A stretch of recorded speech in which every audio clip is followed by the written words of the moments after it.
Hey everyone, we got a lot of new parts. So these are the clutch lines. This one is going to be for the bleeder valve, goes on here, and this goes to the clutch master cylinder, and that'll hook onto here. We have some new bolts to replace this one that was interfering with the other one, with the hydraulic throw-up bearing. So that'll go in there, and it's a lot lower profile head on there.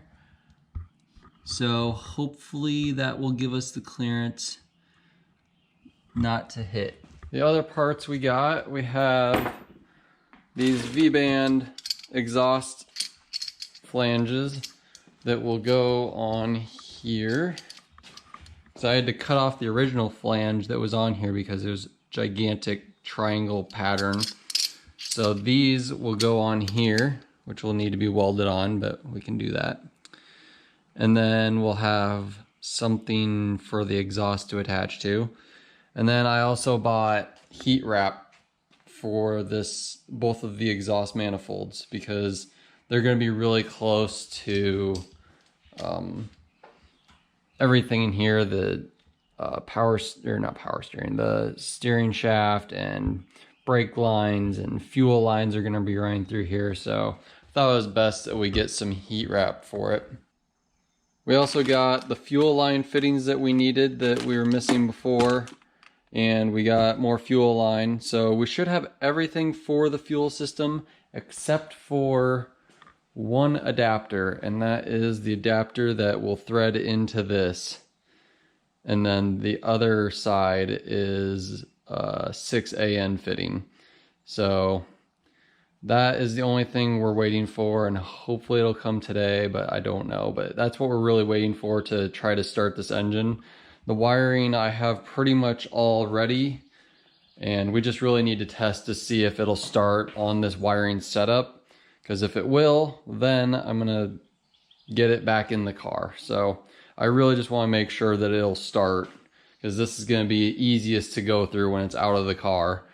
But I think I found all the wires, and that will be in a different video of wiring all this up and telling about it. So right now I think we're going to work on these clutch lines, because once we get this hydraulic throw-up bearing on here, we need to cut holes in the bell housing for both of the lines to come through, which will be right around here.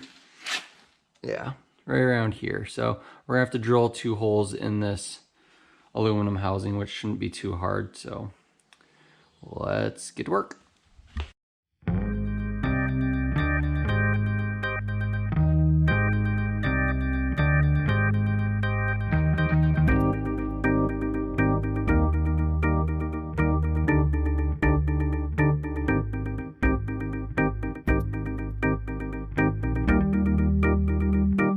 This is a pretty uneven surface to work with, so I'm going to try to drill a hole here. This one's probably going to be easier, but this one has this boss right on here, so I might have to just grind this boss off, because we're not going to need this. But it's aluminum. It should come off fairly easy, but we'll see what happens.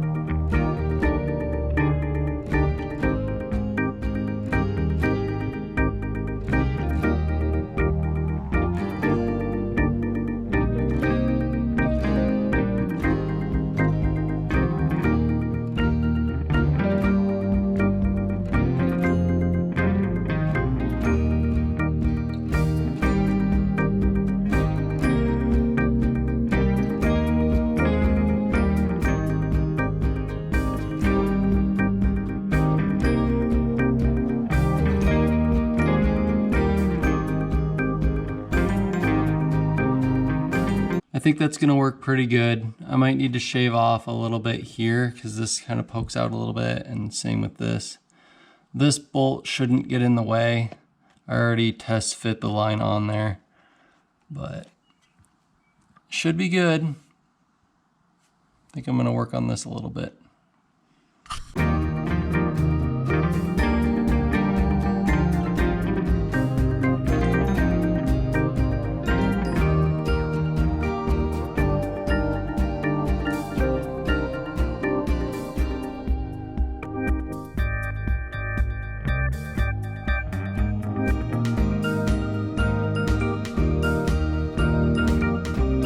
Looks like these holes line up really well now.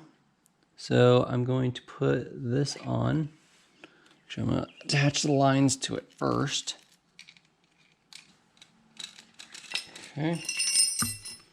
Now we just have to fish these through here.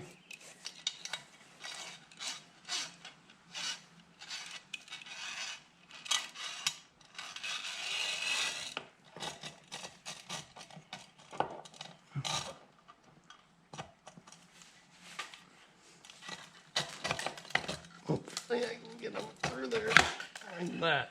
Good.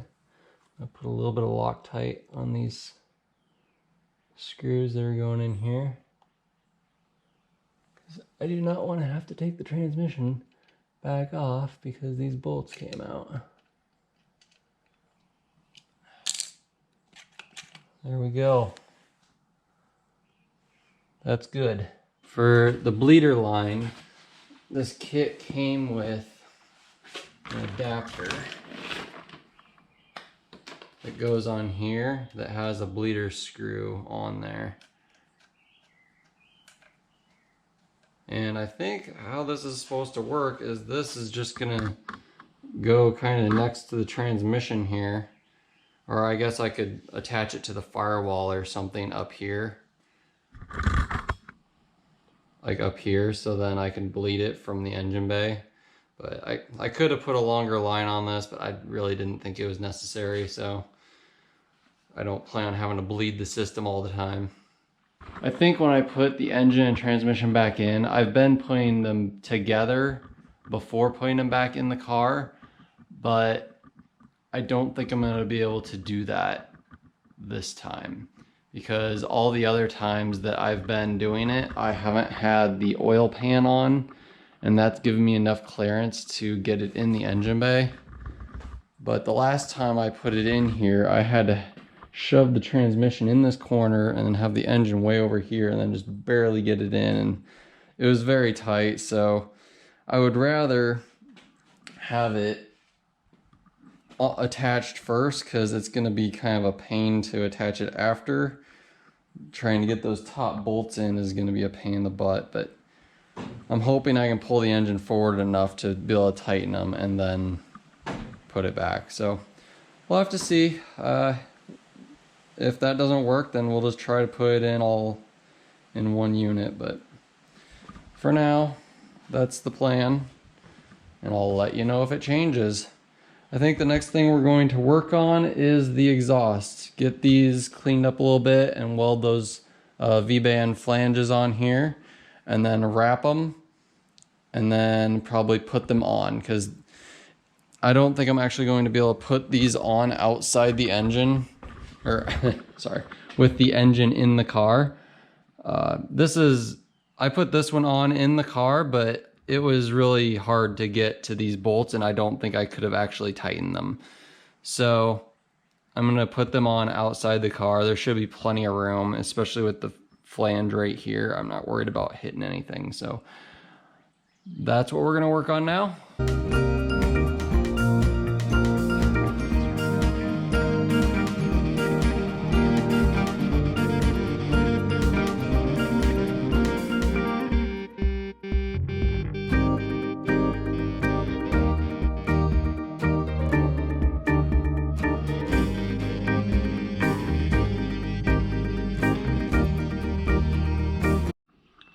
Alright, so we got these all matching the V-band flanges now, and I got a little patch made for that hole. So now we just need to weld it all up.